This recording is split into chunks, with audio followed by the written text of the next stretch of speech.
ഇനി ഞാൻ നോക്കിയിട്ട് ഒരു വഴിയേ ഉള്ളൂ. എന്ത് വഴി? അതാണ് നമ്മൾ കണ്ടുപിടിക്കേണ്ടത്. എന്തായി? ആകെ പ്രശ്നമായി. പടച്ചോനെ, ഞങ്ങൾ പറഞ്ഞിട്ടാണ് അവനെ ചൂണ്ടിക്കാണിച്ചു കൊടുത്തെന്ന് പറഞ്ഞു. അതല്ല, പിന്നെ അമ്മയുടെയും മാമന്റെ മുമ്പിൽ വെച്ച് ഞാൻ പറഞ്ഞതൊക്കെ കള്ളക്കഥയാണെന്നും ഞങ്ങൾ തമ്മിൽ ഒരു ബന്ധമില്ലാന്ന് പറഞ്ഞിട്ട് ഇറങ്ങിപ്പോയി. അമ്മയുടെ കയ്യിൽ നിന്ന് കണക്കിനൊരെണ്ണം കിട്ടുകയും ചെയ്തു. നന്നായി. ഇനിയിപ്പോ എന്താ ചെയ്യാ? ഞങ്ങളുടെ ചോദിക്കുന്നത്. പിന്നല്ലാതെ നിങ്ങൾ പറഞ്ഞിട്ടല്ലേ ഞാൻ ഇതെല്ലാം ചെയ്തത്. എന്ന് പറഞ്ഞാൽ ശരവണന്റെയും മാരിയപ്പന്റെയും രക്ഷപ്പെടാൻ എന്തെങ്കിലും ഒരു വഴി പറഞ്ഞു തരണമെന്ന് മീനാക്ഷി പറഞ്ഞിട്ടല്ലേ ഞങ്ങള്. മാത്രമല്ല ഏട്ടനെ ഇഷ്ടമെന്ന് മീനാക്ഷി തന്നെയല്ലേ പറഞ്ഞത്? അതെ, ഇനി അവനെ വിടാതെ നോക്കേണ്ടത് മീനാക്ഷിയാ. അയ്യോ, ഞാൻ എങ്ങനെയാ? ഇതിനേക്കാളും വലിയ വിശ്വാമിത്ര മഹർഷി പണ്ട് തപസ് ചെയ്ത് മേനകയെ വീഴ്ത്തിയില്ലേ? മേനകയാണ് വിശ്വാമിത്രനെ വീഴ്ത്തിയത് എന്ന് പറഞ്ഞിട്ടൊന്നും കാര്യമില്ല. രണ്ടുപേരുടെ ഭാഗത്തും മിസ്റ്റേക്ക് ഉണ്ട്. ആരാരെ വീഴ്ത്തി എന്നുള്ളതല്ല ഇവിടുത്തെ വിഷയം. വീണോ അവർക്കൊരു കുട്ടിയുമായി. അതുകൊണ്ടാണ് ഞാൻ പറയുന്നത്, മീനാക്ഷിയെ പോലെ ഒരു കാഞ്ചീപുരം പട്ടുസാരി കുട്ടിക്ക് അച്യുതൻ കുട്ടിയെ ഈസി ആയിട്ട് വീഴ്ത്താൻ പറ്റും. ഏത് ഒറ്റക്കൊമ്പനെയും നിലയ്ക്ക് നിർത്താൻ ഇത്രയും പോകുന്ന ഒരു തോട്ടി മതി. ആ തോട്ടി വലിക്കുന്ന ഒരു പെണ്ണുകൂടി ആയാൽ പിന്നെ പറയാൻ വേണ്ട.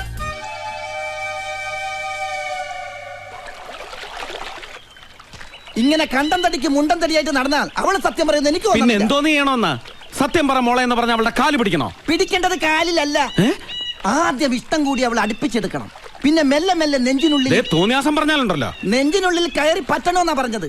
നെഞ്ചിനുള്ളിലോ? അതെന്തിനാ? എന്നാലേ അവളുടെ ഉള്ളിലുള്ള സത്യങ്ങൾ ചോർത്തിയെടുക്കാൻ പറ്റുള്ളൂ. അങ്ങനെ ഇഷ്ടം കൂടാൻ വേറെ ആളെ തപ്പണം. ഇഷ്ടം കൂടണമെന്ന് പറഞ്ഞാൽ പ്രേമിക്കണമെന്നല്ല, പ്രേമിക്കുന്ന പോലെ അഭിനയിക്കണമെന്ന്. എന്നിട്ട് നല്ല പ്രേമമാണെന്ന് തോന്നിക്കഴിയുമ്പോ സത്യം മുഴുവനും ചോർത്തിയെടുക്കണം. ഹേയ്, അതൊന്നും ശരിയാവില്ല. അവസാനം ശരിക്കുള്ള പ്രേമമായി പോയാൽ അടിക്ക് ഞാൻ ചേട്ടനാ നോക്കില്ല. ഇതാണ് അച്ചുവേട്ടന്റെ കുഴപ്പം. അച്ചുവേട്ടന്റെ സ്ഥാനത്ത് നജീബായിരുന്നെങ്കിൽ അവളെ വളച്ചൊടിച്ച് സകല സത്യങ്ങളും ചോർത്തിയെടുത്തേനെ. രണ്ട് തുടം റൊമാൻസ് എടുത്താ മുഖത്തൊന്ന് പൂശന്റെ അച്ചുവേട്ട.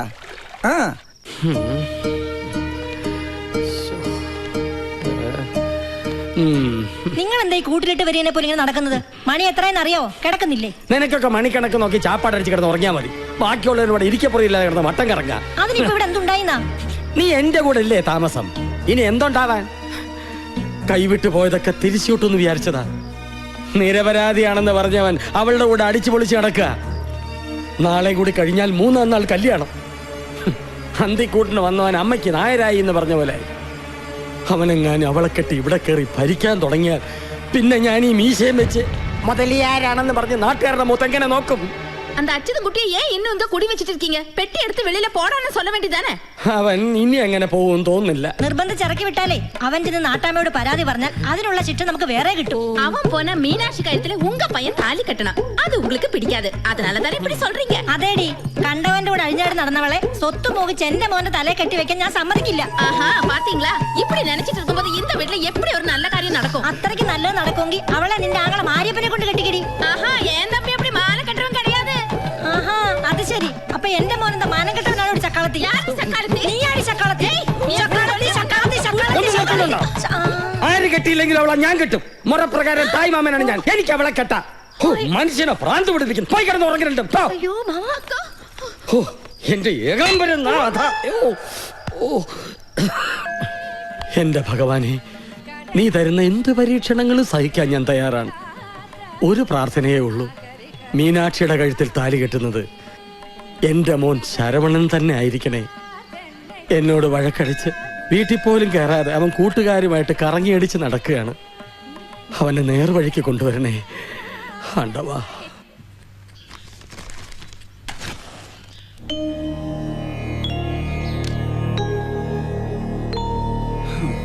നാട്ടാമ പറഞ്ഞ തീർപ്പനുസരിച്ച് ഇന്ന് രാത്രിയോടെ 7-ാം നാൾ പൂർത്തിയാകും.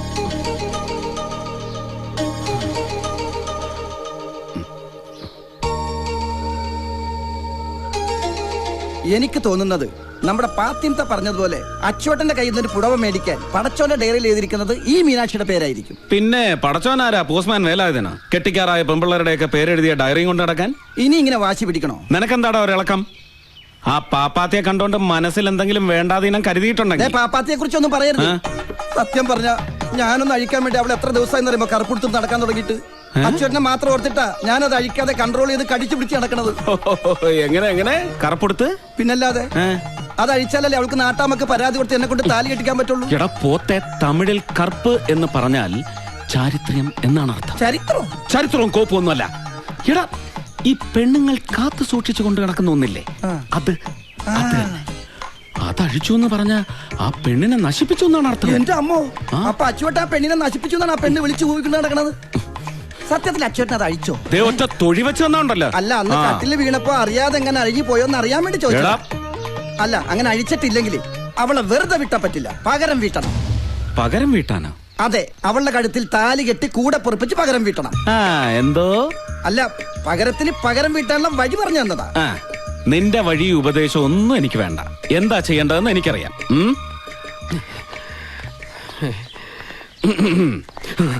എന്ത് തീരുമാനിച്ചു? അവളെ കെട്ടാൻ തീരുമാനിച്ചു. ഏതായാലും നനഞ്ഞു, ഇനി കുളിച്ചു കയറ് തന്നെ. എന്നെ കുളിപ്പിച്ച് കിടത്തിയിട്ട് വേണോ എനിക്ക് കുളിച്ച് കയറാൻ? പിന്നെ അല്ലാതെ ഇവിടം വിട്ട് ഓടാമെന്ന് വിചാരിച്ച ഈ കാഞ്ചീപുരം ബോർഡർ കടക്കാൻ നിങ്ങളുടെ നാട്ടാമേ നാട്ടുകാർ സമ്മതിക്കൂ? അപ്പൊ പോകാനൊരു വഴി ഉണ്ടാക്കി തന്നാ നീ പോവൂ? എപ്പ പോയി എന്ന് ചോദിച്ചാ മതി. പക്ഷെ അവിടെ ഉണ്ടൊരു പ്രശ്നം. ഒരു പെണ്ണിന്റെ മാനം കെടുത്തി എന്നുള്ള ചീത്തപ്പേര് മാറ്റാതെ ഞാൻ ഇവിടുന്ന് ഒളിച്ചോടി പോയാ നജീബിനോട് ഞാൻ എന്ത് സമാധാനം പറഞ്ഞു നിൽക്കും? സ്വന്തം അളിയനോട് പറയേണ്ട സമാധാനത്തെ കുറിച്ചാണ് നീ ആലോചിക്കുന്നത്. സ്വന്തം അച്ഛനായിട്ട് എനിക്കിട്ട് വെച്ച പാര കാരണം നഷ്ടപ്പെട്ടതെല്ലാം തിരിച്ചു പിടിക്കാൻ വേണ്ടി വഴിപാടും കഴിച്ചു കിടക്കുന്ന എന്നോട് നീ ഒരു സമാധാനം പറ. എല്ലാം നേരെയാകുമെന്ന് വിചാരിച്ചിരുന്നപ്പോഴാ സ്വന്തം അനന്തരവളുടെ വക വേറൊരു പാര. അതിൽ നിന്ന് നിരപരാധിത്വം തെളിയിച്ച് നീയും രക്ഷപ്പെട്ട് എന്നെയും രക്ഷപ്പെടുത്തും സമാധാനിച്ചിരിക്കുകയായിരുന്നു. ഇനി നീയും കൂടി പാര വെച്ചാ ഞാനും എന്റെ 2 കുടുംബങ്ങളും പട്ടുസാരി കെട്ടി തുണിച്ചാകേണ്ടി വരും. എന്നെ രക്ഷിക്കണം, ഞാൻ കാല് പിടിക്കാം. നിങ്ങൾ എന്തായി കാണിക്കുന്നത്? വേറെ ഒരു വഴിയില്ല, എന്ത് വേണേലും ഞാൻ തരാം. എനിക്ക് നിങ്ങളുടെ ഒന്നും വേണ്ട, ഞാൻ പൊയ്ക്കോളാം. എന്റെ വാശി കാരണം ആർക്കും ഒന്നും നഷ്ടപ്പെടുന്നത് എനിക്ക് ഇഷ്ടമല്ല. നിനക്ക് 100 പുണ്യം കിട്ടും. പക്ഷെ നിങ്ങളുടെ നാട്ടാമയെങ്ങാനും തടയാമെന്നാ? ആരും തടയില്ല. ഇന്ന് പൈങ്കുനി ഉത്തര മഹോത്സവത്തിന്റെ 7ാം നാളാ. തിരുമൂർത്തി മലക്കോവിലിൽ കാവടി ഉത്സവം. സന്ധ്യയ്ക്ക് നാട്ടാമയും നാട്ടുകാരും എഴുന്നള്ളിപ്പിന്റെ കൂടെ അങ്ങോട്ട് പോകും. രാത്രി ഈച്ചപൂച്ച അറിയാതെ നിനക്ക് ഇവിടുന്ന് രക്ഷപ്പെടാനുള്ള വഴി ഞാൻ ഉണ്ടാക്കി തരാം. ശരി, അപ്പൊ രാത്രി കാണാം. என்ன மச்சான், அவ என்ன சொல்லிட்டு போனது? மச்சான், நம்ம ரட்சப்பட்டாச்சு. எப்படி? நான் அவசானம் ஒரு நம்பர் போட்டேன். இன்னைக்கு ராத்திரி அவன் தான் ஊரே விட்டுடுவேன். அவனோட தங்கச்சியும் மச்சானும் இங்க இருக்கிறதால அவன் திரும்பி வந்தா வரமாட்டேன். மச்சானும் கீரியும் பாம்பு மாதிரி. இந்த விஷயம் ரகசியமா இருக்கணும், யாருக்கும் தெரியக்கூடாது. உன் தங்கச்சி காமாட்சி கிட்ட கூட சொல்லக்கூடாது. ப்ராமிஸ்? ப்ராமிஸ்.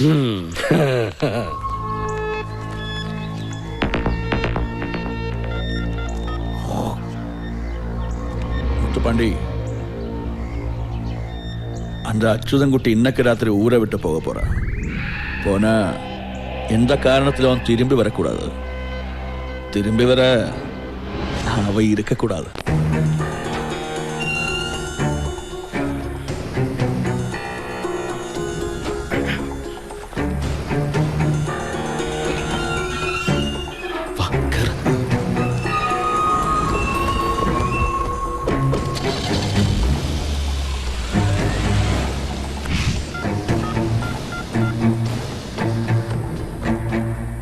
முத்துப்பாண்டி,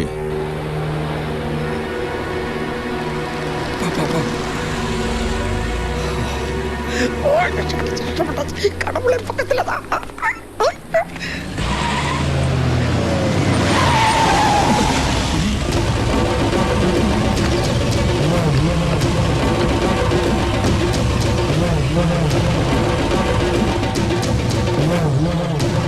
വേണ്ട അച്ചുവേട്ട, ഇറങ്ങണ്ട.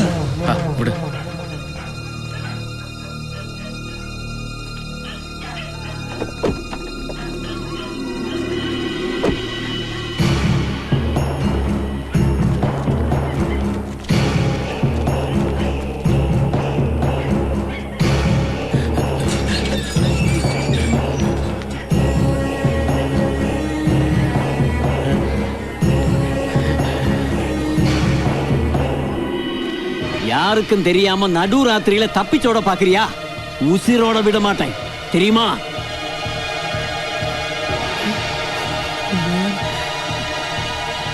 இந்த நாட்டாம யாருன்னு நினைச்ச? எனக்கு தெரியாம இந்த ஊரை விட்டு ஒரு பூச்சி கூட நகர முடியாது, தெரியுமா? வெட்டி புதைச்சிருவேன். ஐயோ, அவரை ஒண்ணும் செய்யாதீங்க ஐயா. கல்யாணத்துக்கு அம்மாவையும் தங்கச்சியும் கூட்டுக்கிட்டு வரேன்னு என்னோட சொல்லிட்டு தான் ஊருக்கு புறப்பட்டது.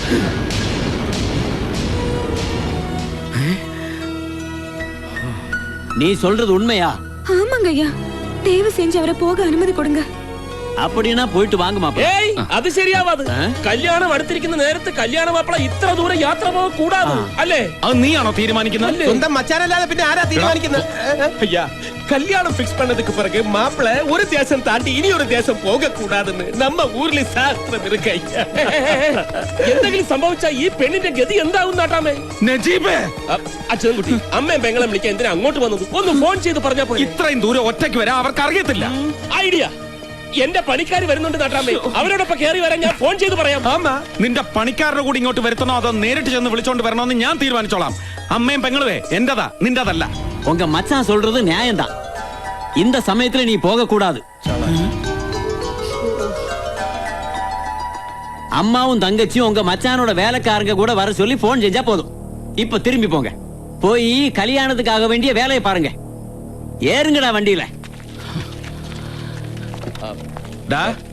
നാട്ടാമേ വരുത്തിയത് നീയാണോ? വേണ്ട, ജയിച്ചു എന്ന് കരുതണ്ട, കളി തുടങ്ങിയിട്ടേ ഉള്ളൂ.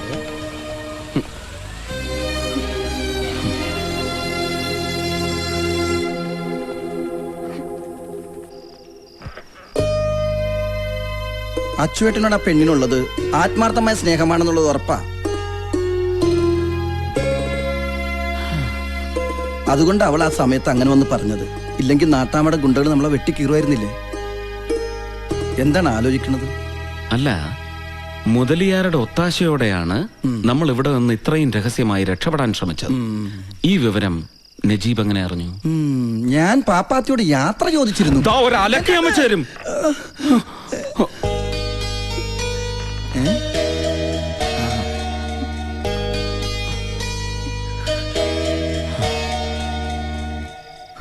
നീ വിചാരിച്ചതുപോലെ എല്ലാം നടന്നില്ലേ? ഇനി ഈ പാതിരേക്ക് എന്തിനുള്ള പുറപ്പാടാ? മാപ്പ് പറയാൻ വന്നതാ. അറിഞ്ഞോ അറിയാതെയോ ഒരിഷ്ടം തോന്നിപ്പോയി. അതിനു വേണ്ടിട്ട് എന്തൊക്കെ വെട്ടിത്തരങ്ങൾ കുറെ കാട്ടിക്കൂട്ടി. ഞാൻ പറഞ്ഞതൊക്കെ പച്ചക്കള്ളമായിരുന്നു എന്ന് നാട്ടാമ്മയോട് പറഞ്ഞോളാം. അതിനുള്ള എന്ത് ശിക്ഷയും ഏറ്റുവാങ്ങിച്ചോളാം. ഒരപേക്ഷയേ ഉള്ളൂ. ഞാൻ കാരണം ആതിരയോടും നജീബിക്കയോടും പക തോന്നരുത്. ഇനി ശല്യപ്പെടുത്താൻ വരില്ല.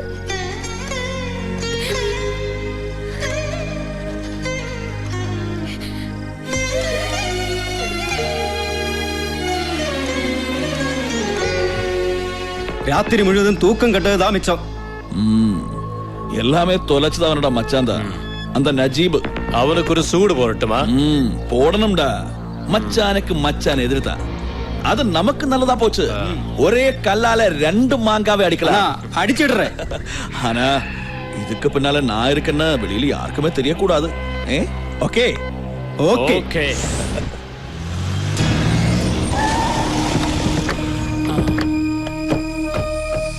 Meenakshi silk bungalow. ഇത് തന്നെ. എന്താ? മലയാളിയാണല്ലേ? മാതാവ് കാത്തു. ഞാൻ പൈലിപ്പിള്ള. ഇതെന്റെ പിള്ളേരാ. എന്താ വേണ്ടേ? ഇവിടെ കൊണ്ടുവന്ന പണിക്കാരെ കാണാൻ വന്നതാ. ഇവിടുത്തെ പണിക്കാർക്കൊക്കെ മീനാക്ഷിയുടെ കല്യാണം പ്രമാണിച്ച് ലീവ് കൊടുത്തിരിക്കുക. ഞാൻ ചോദിച്ചത് ഇവിടെ കൊണ്ടുവന്ന നജീബിന്റെ അച്യുതൻകുട്ടിയുടെയും കാര്യം. അവരെയാണോ?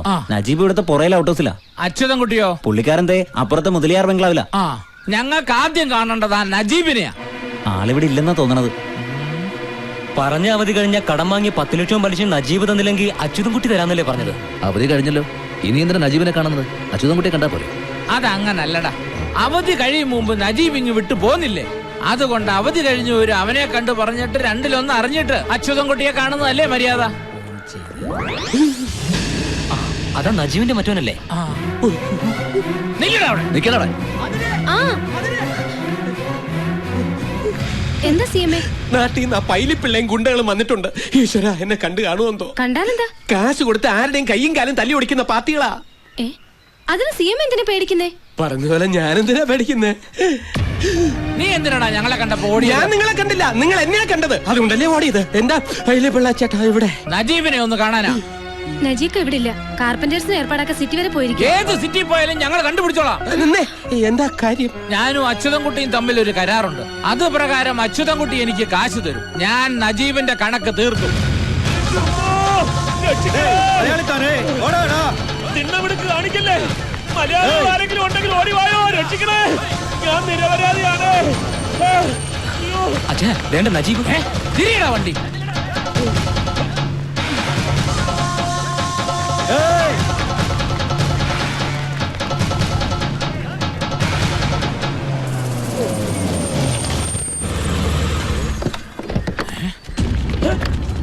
പടച്ചോനെ പൈലിപ്പിള്ള